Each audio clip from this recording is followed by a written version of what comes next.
I was shocked when I heard this claim that penance or confession is more powerful than exorcism. And I guess I was shocked because I've always seen exorcism as being very powerful. But there is something more powerful than exorcism, and that is penance or confession. Why is that, Dr. Lilles? This is Dan and Stephanie Burke. Welcome to Divine Intimacy Radio, your radio haven of rest, your hermitage of the heart, your monastery of the mind, where we lift our hearts and minds to heaven to draw upon the wisdom of the saints to help us to navigate the tumult of this crazy life. And we have a special guest with us today. We do. A special guest, a special man. Yes. And a special friend. And just as a teaser, I believe he's the best spiritual theologian alive in the church today. So since you never say that, now everybody knows who it is before I introduce it. I doubt I'm being facetious because you say that a lot. Yeah. I agree with you. Yeah. Very, very special man. So it's my joy to introduce Dr. Anthony Lilles, who has spent decades as head of formation for 3 seminaries and is the author of Fire from Above, Christian Contemplation and Mystical Wisdom. He completed his doctoral work at the Angelicum in Rome on St. Elizabeth of the Trinity, easy for me to say, St. Elizabeth of the Trinity, and is the co-founder of the Avila Institute for Spiritual Formation and our dear friend. Welcome, Dr. Lilles. It's good to see you this morning. It's wonderful to be with you, Stephanie. Thank you for that very kind introduction.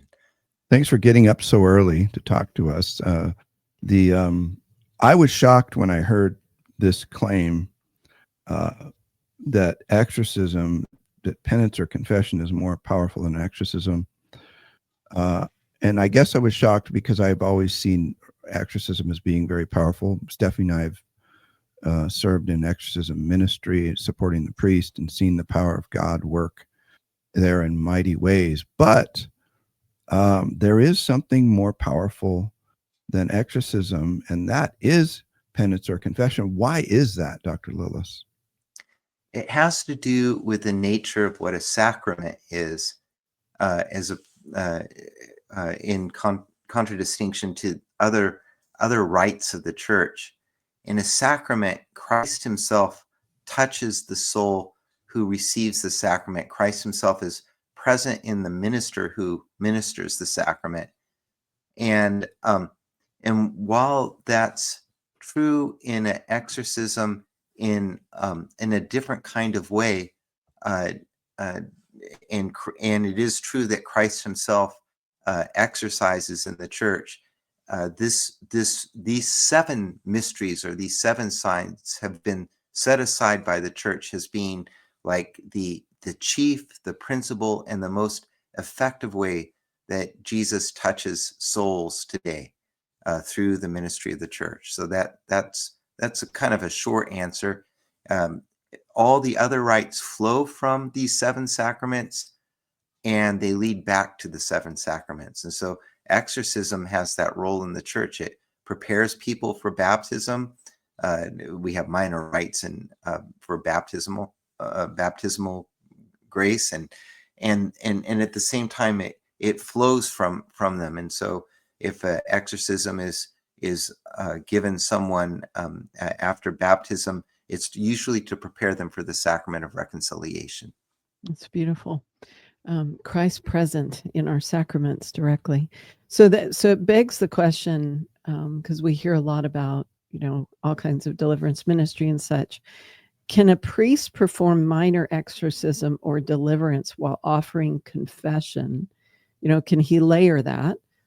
And how would that work? And maybe why would it be necessary? Well, there's a couple different answers to that. Major exorcisms, only certain priests who have the faculties can exercise those rites or perform those rites for the faithful, and it's always under the authority of the bishop. The major exorcism comes from the fullness of the priesthood of Christ, which resides in the bishop, and the bishop kind of loans those faculties to a priest.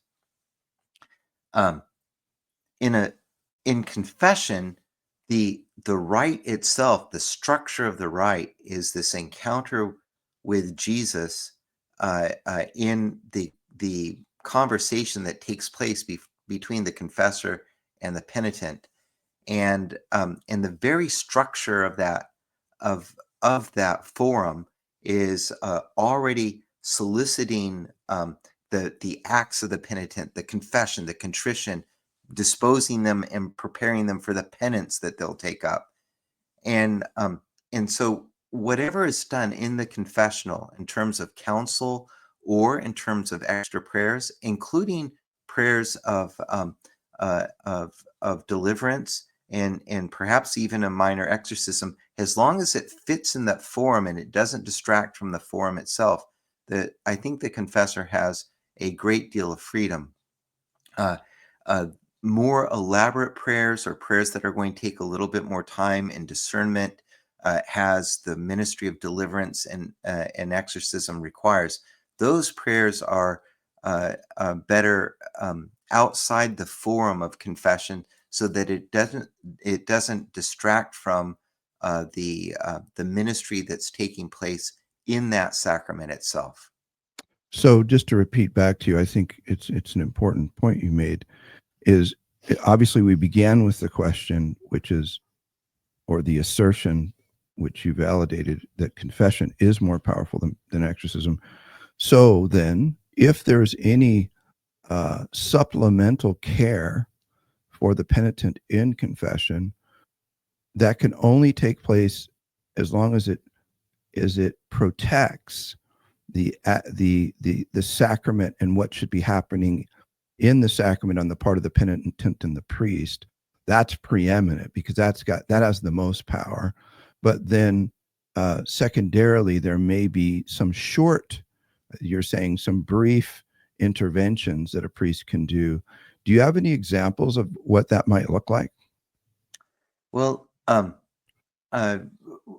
recently we just finished a Confessors Institute in Santa Cruz, California, and Father Gary Thomas described that what might be appropriate if a confessor notices that someone is afflicted with a spirit and is trying to confess their sins, and the spirit is interrupting their confession. A confessor can bind and renounce and reject that spirit, and even lead the penitent in a short little prayer for that purpose, so that the penitent may then complete his confession. And so by an afflicted soul, someone who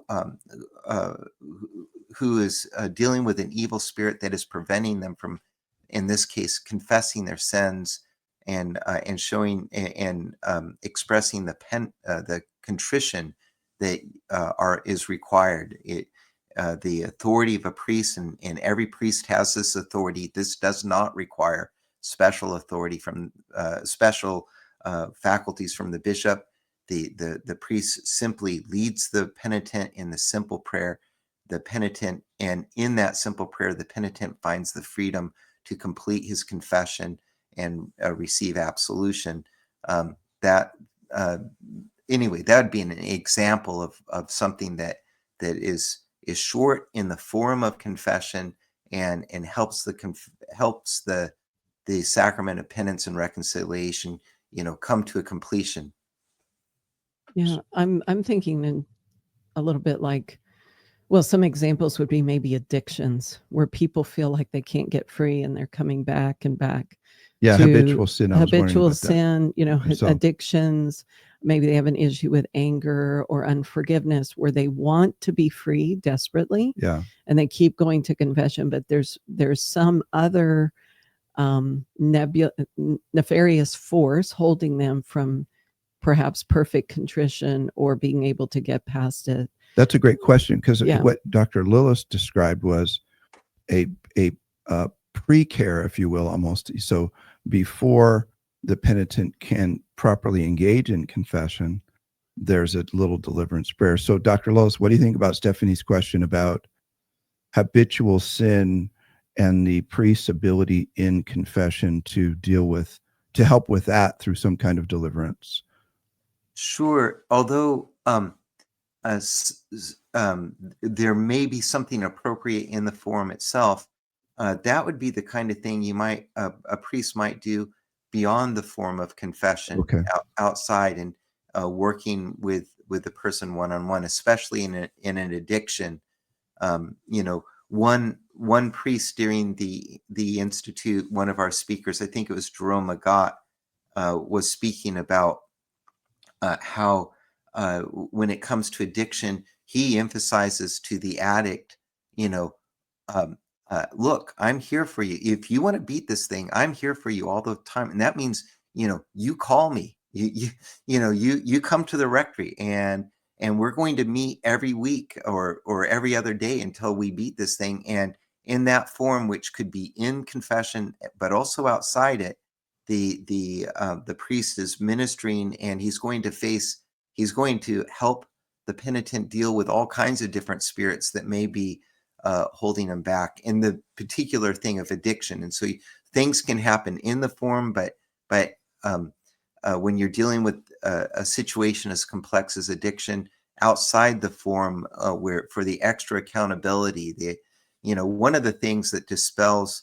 evil is dispels the influence of evil spirits is simply naming them, getting them out loud. You say what they are, they lose so much of their authority, their influence over somebody's life, and that's part of what happens in the confession of sin.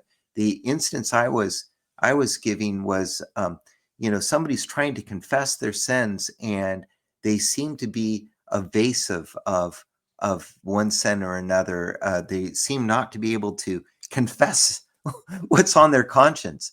And the priest might ask them, already be discerning. I wonder why this guy's having such a hard time confessing this particular thing. He's almost there, but he can't get it out. And in this instance, just Stephanie, just to clarify something, the priest isn't looking for perfect contrition in confession, although that's always wonderful when it happens. He's looking for even the lowest forms of contrition. Is called attrition, so that he can grant absolution. And so, do you see how in the form it's very, very focused on helping the penitent meet the minimum requisites he needs to receive absolution? And if the evil one tries to interfere with that, the priest has the authority to tell the tell the evil spirit to get out, and because he doesn't belong in that form. Awesome. I don't even think the evil spirit understands what's going on in that form, but sometimes he manifests himself because he knows whatever it is, he doesn't like it. And, such is the power of Christ, and the efficacy of the blood being poured out in that conversation. Very good. When we get back from the break, we're going to talk about the Confessors Institute, because I'm so excited to hear and to be a part of course, because it's part of the Avila Institute, and what's going on there, Dr. Lilles, and how it's affecting the guys who are coming in. So when we get back from the break, we'll learn more about the incredible power and liberation of the gift of confession and spiritual warfare and priestly care. We'll be right back. Welcome back to Divine Intimacy Radio. We're here with Dr. Anthony Lilles. He has been the academic dean of 3 seminaries. He has a doctorate on then Blessed Elizabeth of the Trinity, St. Elizabeth, co-founder, now St. Elizabeth, co-founder of the Avila Institute, and he is heading up a brand new initiative that we're super excited to share with our priests. And please, by the way, if you're a layperson, share this show with your priest. Every faithful priest is going to be excited about what we're talking about today. But Stephanie, you had a question you wanted to jump in on related to all of this. Yeah, it was a bit of, curiosity here, because this is all really beautiful and good. The question that begs to be asked is, don't all priests already know this? Aren't they all already fully trained in this? And what would be the need for a Confessors Institute in the first place? Oh, Well, Stephanie, that's a pretty powerful question, and you know, I've had the honor, the great privilege of being in seminary formation of one kind or another for the last 30 years. And one of the things that happens in seminary is that there is so much that we're asked to cover. We can't really cover everything that a priest needs to know. And in fact, the one of the original titles for one of the talks, we changed it, was, everything you need to know to hear confessions but didn't learn in seminary. And Yeah, a little we tongue in cheek. Right. yeah, we laughed about it, and but we did address that question, given the limits of what seminary is, and you're teaching men who've never heard confessions. You don't really hear that till after ordination. You're not even able to understand the questions that can come up until you've experienced ministry in the sacrament, um, and so that's this Confessors Institute. The necessity of it is to help get at those things that emerge and usually leave a priest somewhat confounded. How do I go from here? And oftentimes, uh, in the old days, you had the pastor of the parish would kind of mentor this younger priest into the art of hearing confession, among other things. He'd mentor him in that. We don't really have that anymore in most dioceses in the United States. And so a lot of times confessors are left to themselves to try to figure things out. There might be a workshop, but after doing the Institute, I realized that those workshops are few and far between. So that going back to this, then your question, don't all priests already know this? And not necessarily. It's just not the case. Or if they've known it, they've known about it, they've heard about it. Maybe they went to a conference at some point. It's very, very rare and unusual that they should be able to get together with a group of their peers, confessor peers, and have a frank and meaningful discussion about what this means on a practical basis. Mm. And that's what the Confessors Institute is about. We formed a faculty over the course of last year. Some seminary personnel, Father Jerome Magat, Father Thomas, Gary Thomas from St. Patrick's Seminary served there. Couple priests, Dominican Father Jesse Mango from the Archdiocese of Port of Spain. He's a missionary of mercy appointed by Pope Francis for a lifetime, with special faculties to hear confessions that are normally reserved for the Holy See. And Father Francis Mary of New York, who is a CFR and is the kind of second servant of the community, and as well as having ample experience in formation. Dr. Margaret Turek started us off. Anyway, it was a really powerful lineup of wonderful speakers, but it became clear with each one of these priests and presenters who have ample experience. Joe Holcroft also helped out. He was amazing. He oversees the High Calling program.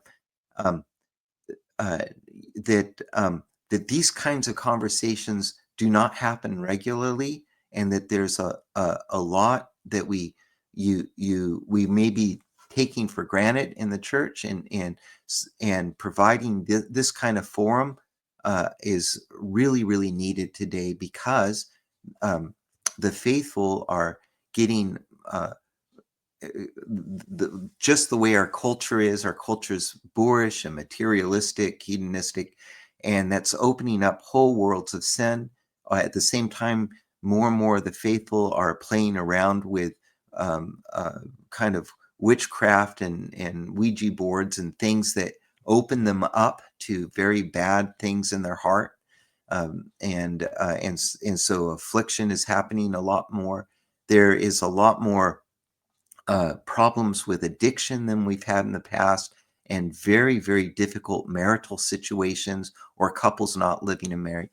A whole list of things that maybe 50 years ago we didn't deal with at all, and maybe 20 years ago they were coming up, but not as an intense now. But now the not just people who are dealing with same-sex attraction or other issues around chastity, but their family members and gender dysphoria and a whole host of very difficult issues. And we haven't provided that advanced training that these issues call for when you're dealing with a soul in the confessional, to lead them not only to understand the moral situation that they're in, but also to an encounter with Jesus.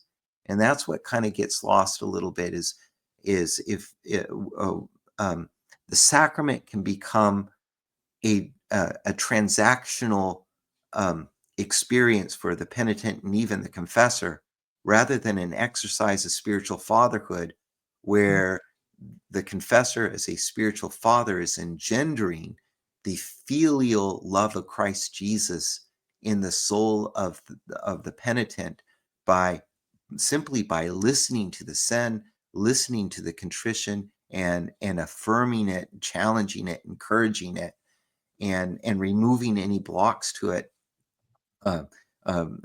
whether it's wounds that need to be healed, or spirits that are preventing it from coming out.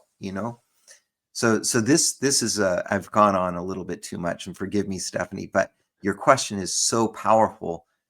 We need to help our priests have these kind of confessions, so that they can be present in the confessional as spiritual fathers who are leading people deep into the mystery of Christ, deep into the mercy of the Father. Yeah, absolutely. And what really moved me about what you were saying was the idea of being a spiritual father in the confessional, that it not be transactional.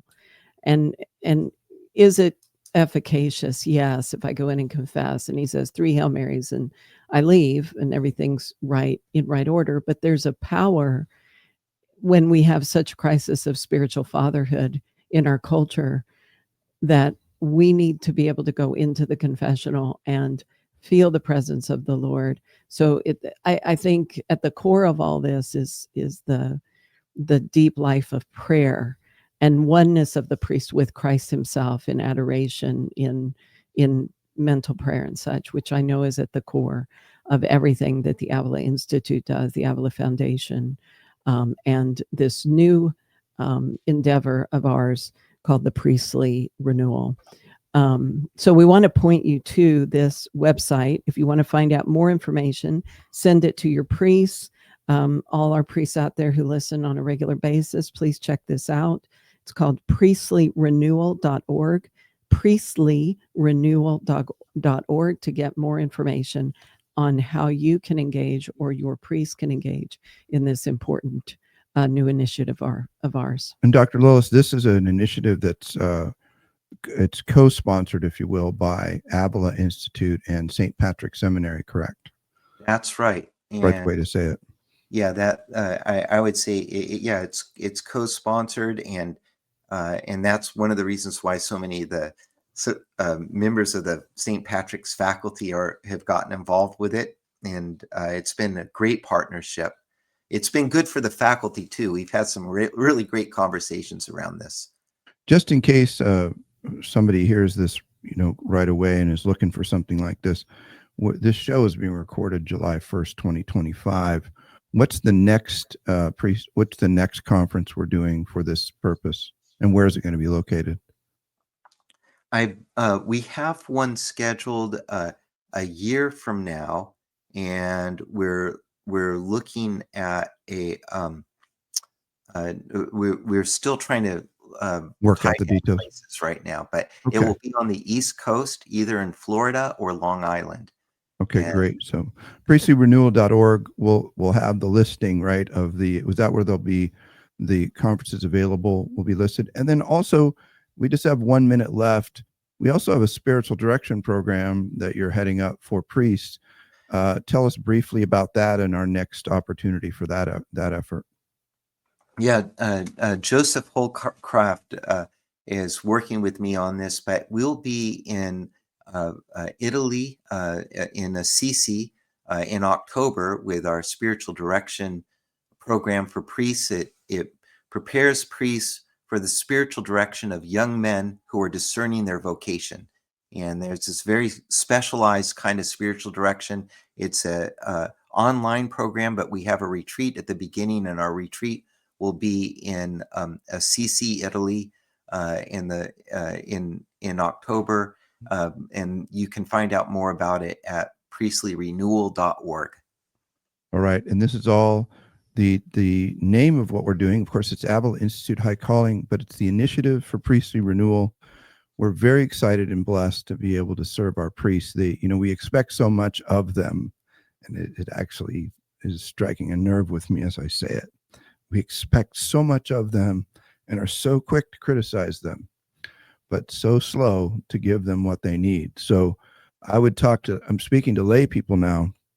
You should point your priest to this, and you should offer to pay for them to go. If you want your priest to be holier, you want him to be rested, you want him to be all that you want him to be, great. But you got to pray for him, you got to support him, and you got to give him what he needs to fulfill his mission. So with that, we conclude our Divine Intimacy Radio exploration with Dr. Lilles. It was great to have you with us, Dr. Lilles. So good to be with you, Stephanie and Dan. What a blessing the two of you are. This show is a message of hope. Thank you. As are you. Until next time, may the God of peace make you perfect in holiness. May he preserve you whole and entire, spirit, soul, and body, irreproachable at the coming of our Lord, Jesus Christ. Amen. Amen.